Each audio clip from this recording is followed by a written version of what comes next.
Hey, hey, hey, happy Tuesday. Happy Tuesday, Dr. Tiff. How's it going? It's going pretty good. Pretty good, Val. How are you? Yeah, same. Same. All It's right. going really good. Still easing into this summer vacay? Ain't no easing no more. Listen, we Dive up in there.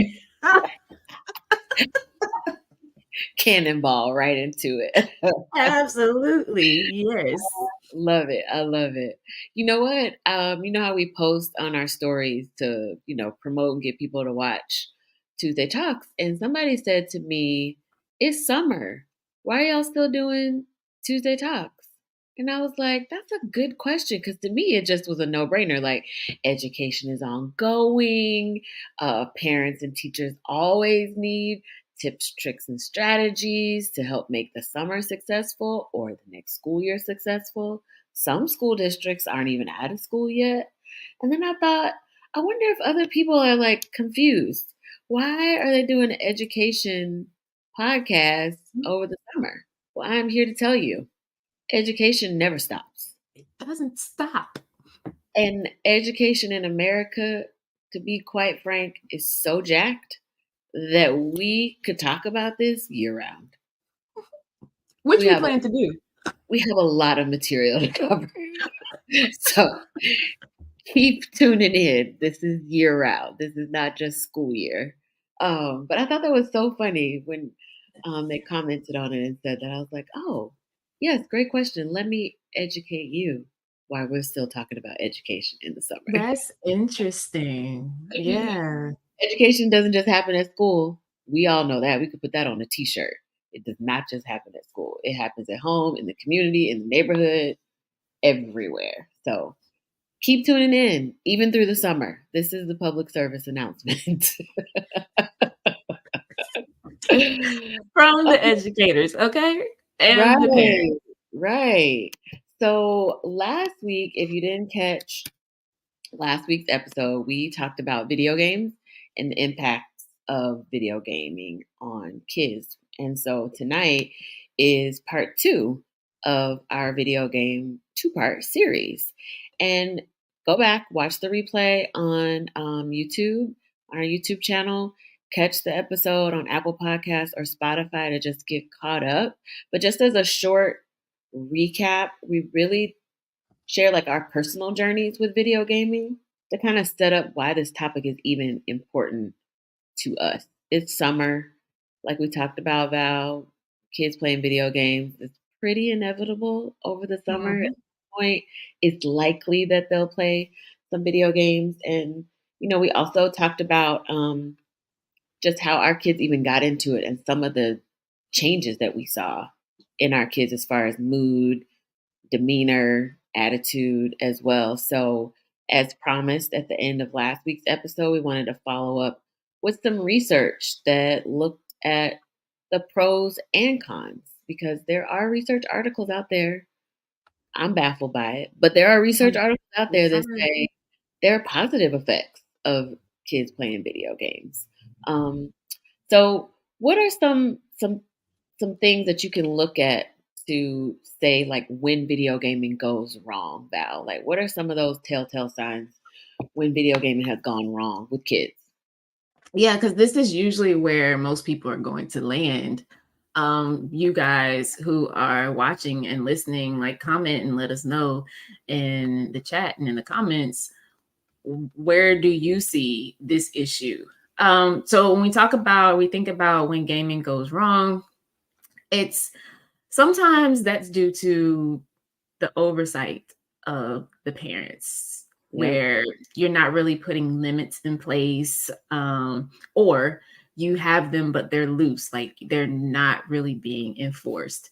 Sometimes the games are used as babysitters, like we know parents, Guilt. even teachers, yes, even teachers in the classroom, like we are busy, and it's just prime opportunity to have the kids doing something so that you have time to focus. We get it.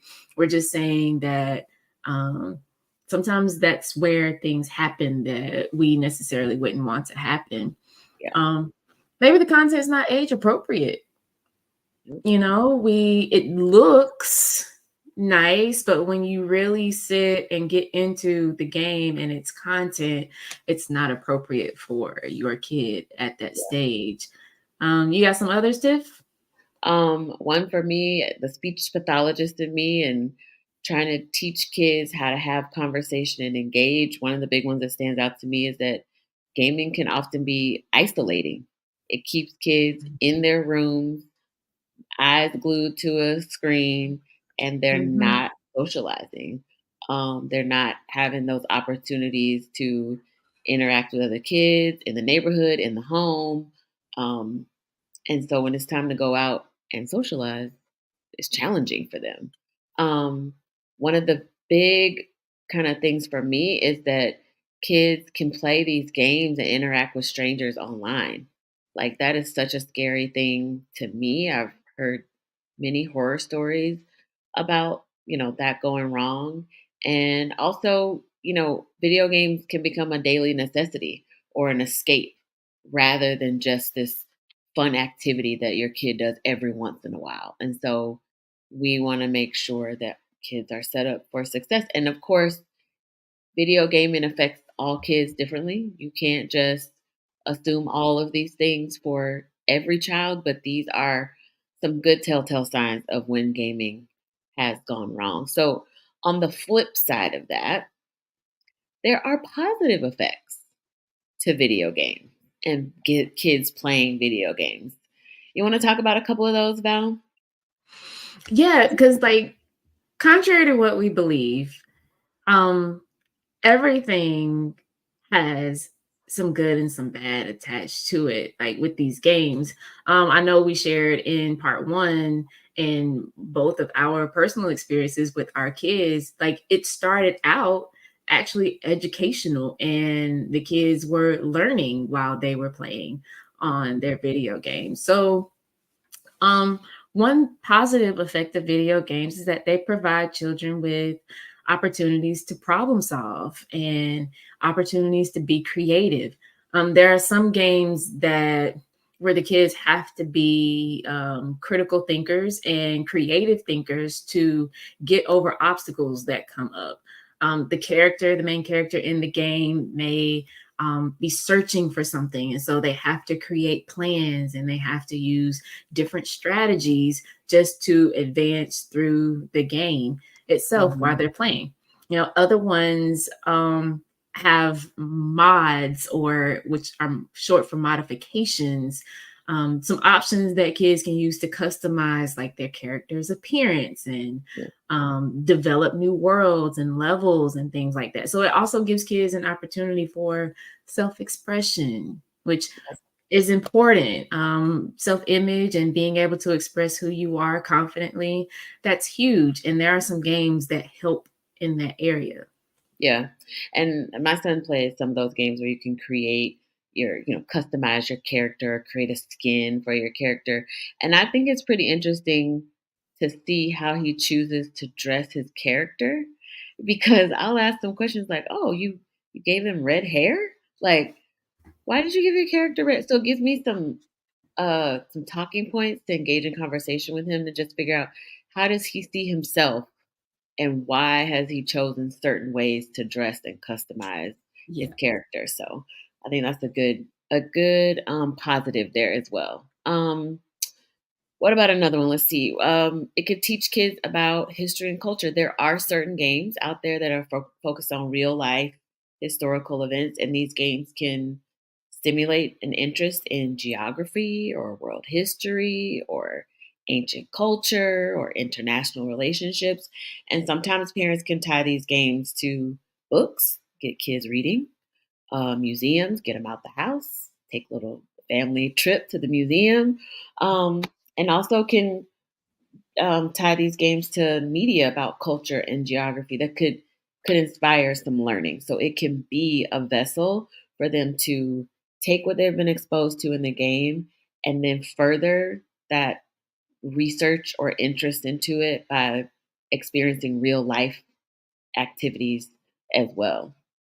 Yeah, definitely. And I think that it when it exposes them to different things, it gives them a chance to develop different interests. And um, even though we frown sometimes because we think about the negative part of kids interacting with others through these gamings, there it's also can be looked at as positive because they're making friends. It's more ways to connect with other people who have similar interests that they Mhm. have.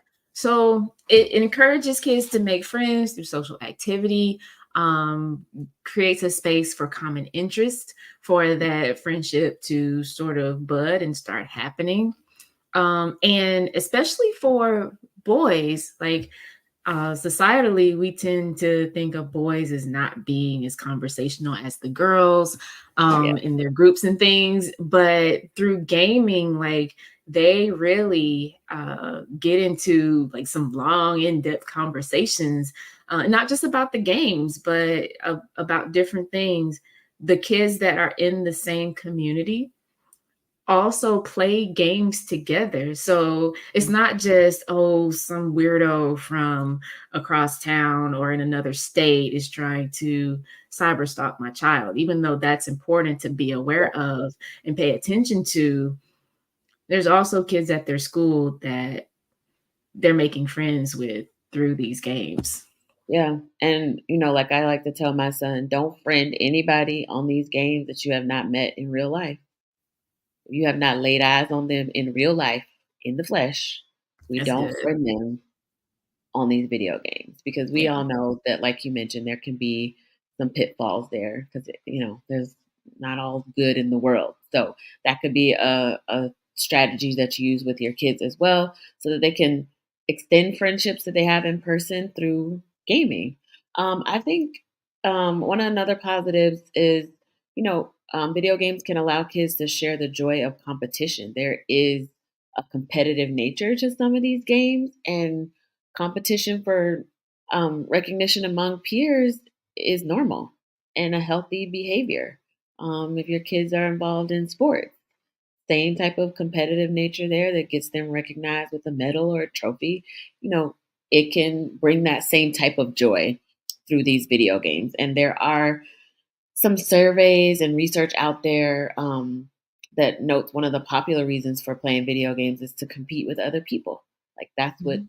you want to do. You want to compete with others. It's a safe form of competitive expression because your child isn't getting physically hurt. Um, and it can give children who are not good at sports maybe an opportunity to excel at something so that they can feel successful and still have that competitive nature to what it is that they're doing.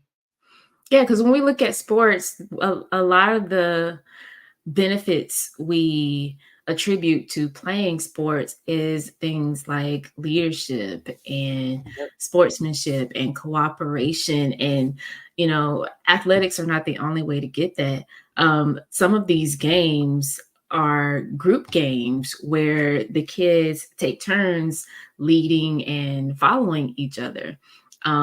The ones who play in groups online, they feel like they gain leadership skills because they have to learn how to use persuasion. They got to learn how to motivate. If there's any type of tension within the group, they have to learn how to mediate that so the group can, focus on the group goal that they're trying to achieve.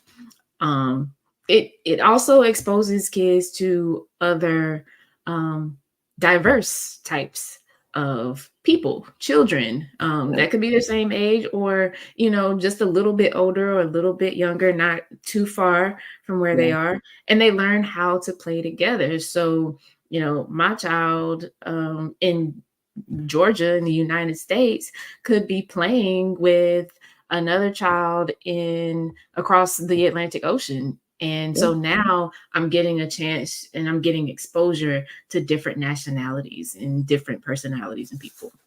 Yeah, that's really good. I think it can also motivate children to teach others. So if your child enjoys playing video games with other children, maybe they could also teach others how to play the game as well. You're building up on their language skills, their conversational skills, some Mhm. of those executive functioning skills, learning how to break a big concept down into small pieces. So They teach each other how to go from one point to another, how to collect certain items in the game, how to combine different elements of a game to succeed. I created an account for the game that my son played and created my skin and customized my character. My main reason was so I could just spy on what he's doing in these games without actually sitting there watching him play the game. Um, but I created the character with him there. He's teaching me how to, change the appearance, the outward appearance of the character. And then we played the game. I'm sitting right next to him playing the game on my device and he's playing it on his device and he's explaining to me how to get from one point to another. Now I died an enormous amount of times in the game. Like I'm sure he was like, "Have you ever played video games?" But so it gave us that kind of experience in him sharing how to play the game and teaching me how to play it, and it just created a little bonding moment for us as well. What's another kind of positive? Um, you know, kids' memories. Some of these games relies on the kids to memorize certain things. Some of the things are lengthy that take up a lot of time, and so the kids are getting repetition for exercising their long-term and their short-term memory. Studies show that the video games facilitate cognitive changes in the brain even. So adults who have experience with video games, like before teenage, before adolescence, they studies say that they perform better at memory tasks than those that haven't had any video game experience. Yeah, yeah. So, I mean, I can think of a game that I played as a child. Now, this was probably like middle school age, and there was a cheat code you could put in on the controller. Do you know what I'm Yep, talking about? yep, yep, yep. Oh, And there I were whole books dedicated to cheat code. and I still remember a lot of them.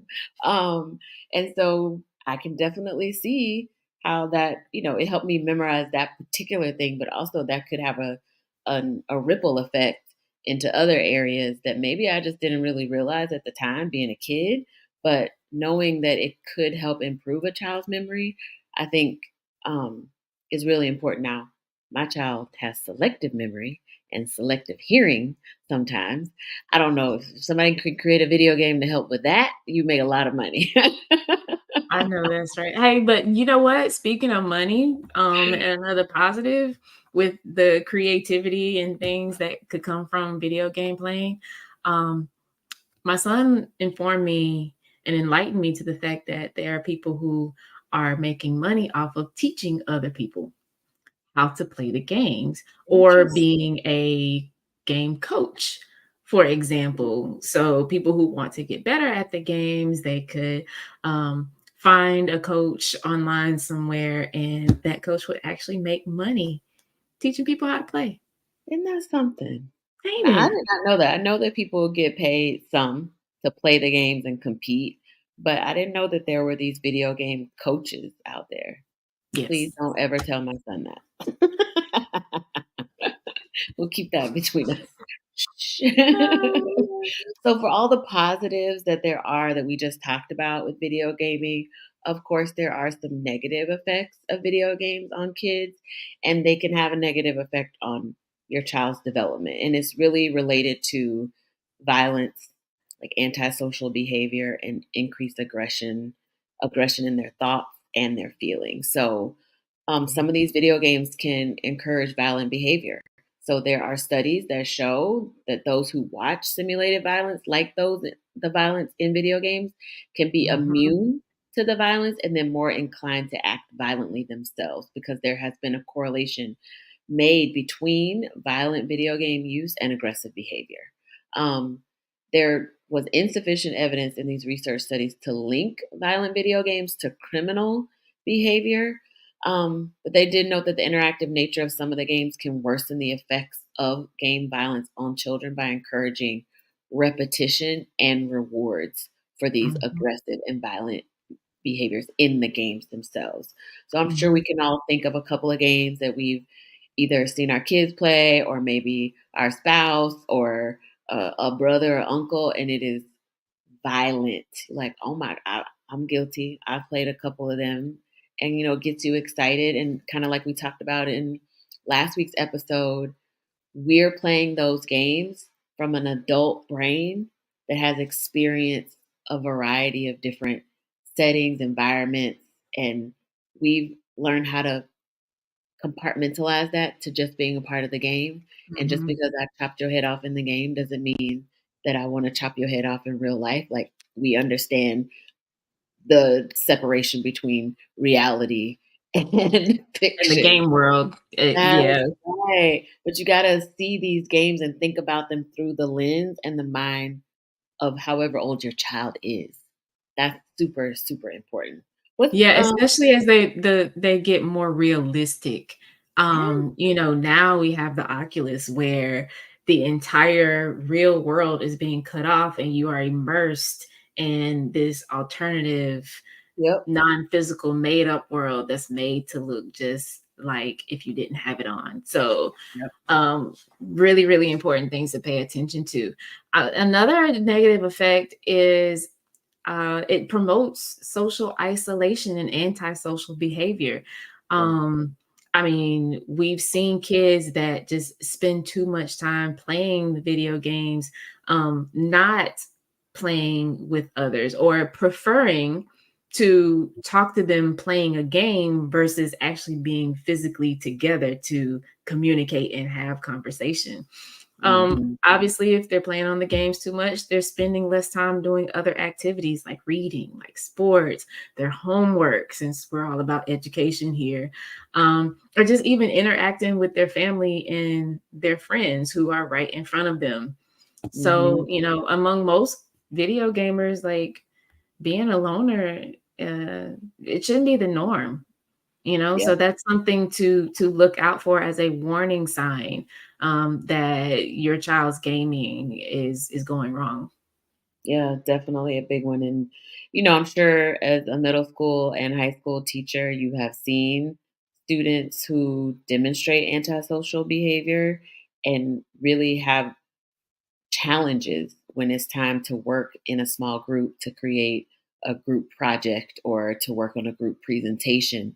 They really struggle. So I think it can be detrimental to the child because as they get older, whether they go off to college, join the military, just get a job right out Mhm. of high school, they're going to have to work in collaborative environments. And so the more practice they can get at that as they get older, the better.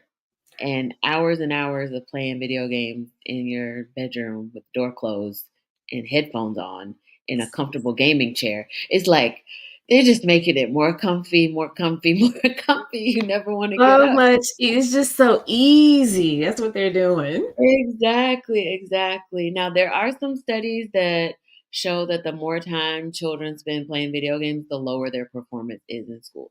And I want to just throw this caveat in here. I know we talked about it last week's episode, and we talked about it at the top of this episode. All of these may not be true for your kid. Yeah. All of these may not be true for your youngest kid, but they were true for your older kid. Yeah. It really just depends, but keeping an eye on these things is really the overall message here. So, a study found that video game addicts have lower grades and have more destructive behavior, such as arguing and fighting with parents and teachers. Some students admitted in these studies that their video game habits affected their school performance. And we talked, and I shared a little bit last week about my son's change in behavior after playing a battle style video game for 2 weekends. 2 weekends. It blew my mind because I just was not expecting such a quick shift, and it happened right before my very eyes. Mhm. And so definitely keeping an eye on that as well. So with all the negatives, you might be asking yourself as a parent, what do I do? What do I do? Um, I think it's super important, as we talked about, to be involved in monitoring your child's video game playing habits. So, being aware of which video games they're playing, knowing when to intervene in your child's gaming, being mindful of any kind of video games with violence and what those effects are having on your kid. And in the example of my son, he played the game that first weekend. I didn't see any shifts in his behavior that weekend. I saw Mhm. shifts later on in the week. Then the following Mm, weekend, he played the game, and then those shifts that I saw the week prior intensified the next week. And so in my yeah. mind, I'm like, is it a full moon? What is happening? This is not my kid. He doesn't talk like this. And all I could see that changed was me allowing him to play this new video game, which was more of a battle style video game Mhm. as well. What do you think about establishing boundaries? We kind of talked about this a little bit in last week's episode as well. Yeah, so establishing boundaries is absolutely a necessity. I mean, um, you taking kids to the doctors for their annual appointments. One of the questions they ask now is, how many hours does your child have of screen time? Hmm. It's super important to set those boundaries. And like you said last time, your Apple users, you have the ability to set those limits on your child's device so that it's not even something that you have to constantly think about all the time and monitor. So it's not wise to let your kids spend hours and hours playing video games. Like I just I don't think that can be overstated. I think it's simple enough. Like that's just logical. They have to be doing other things with their minds. So balance and moderation, like those are the keys to making sure that video game play is not negatively affecting how your child is behaving, how your child is progressing, and Hmm. their educational success. And they can be fun. So like let's remember like what makes the games fun and which games could actually be beneficial for your Hmm. kids or detrimental to your child's development. So as always, we don't like to just bring up issues and Right. problems. We always want to offer some practical solutions that our teachers and our parents can walk away with.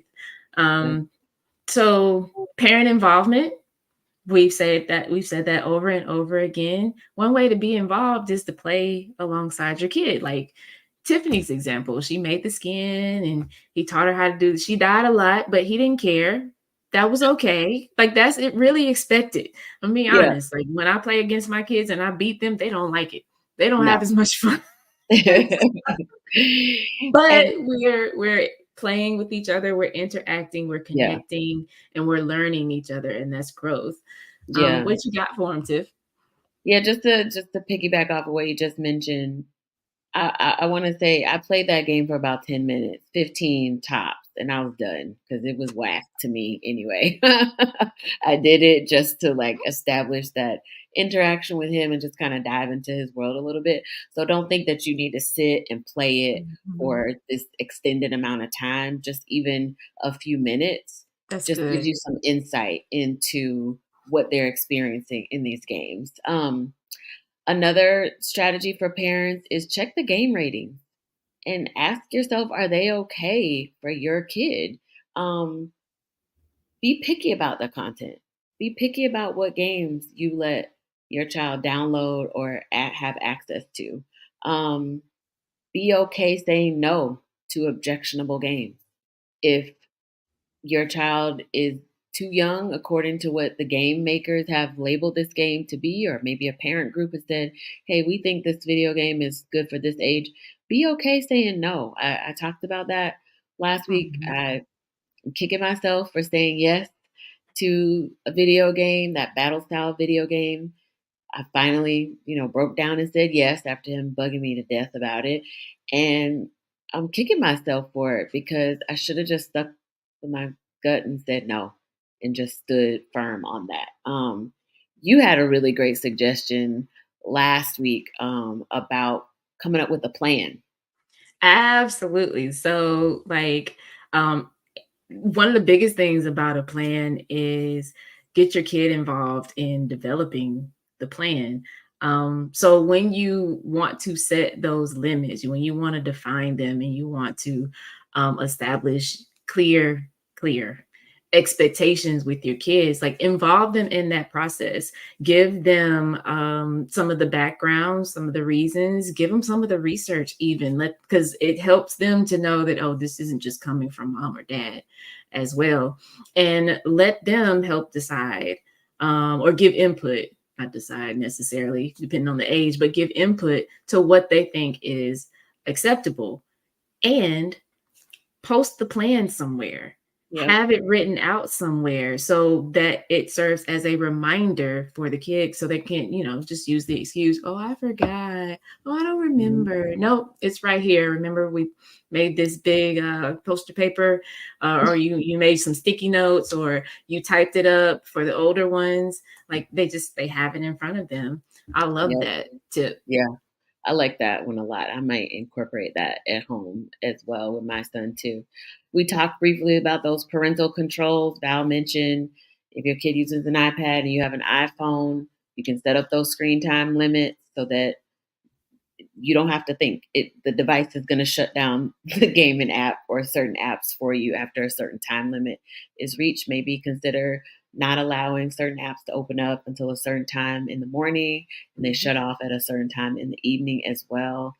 Um, I think you can also teach kids that video games can be a fun diversion, but they don't have to be a daily thing that they feel like they need to play. So recognizing the video game should play a small part in a child's life versus a big part of your child's Mhm. life. And And one that I love, don't forget to you it's okay to tell them kids no. it's okay Like, to still know. listen, Yes. uh, I tell my students, well, they all know if the kid has dealt with Miss Wilson, they already know. A no is going to come out faster than a yes. Like almost every single time. It's like, Miss What no, wait, what was it? That Yeah. okay, yeah, the no still stands. Like it is okay. Like kids want structure. They want to know that an adult is in authority over them because honestly, most of the time, that if it's done the right way, that translates to, oh, you care about me. You Hmm. care enough about me not to just let me do whatever I want to do, especially the stuff I want to do that's going to harm me. So, Yep. Yep. yeah, it's all And if you right. have been saying yes and just allowing freedom to play the games however long they want, whenever they want, and now you want to reel that in, it's going to be tricky.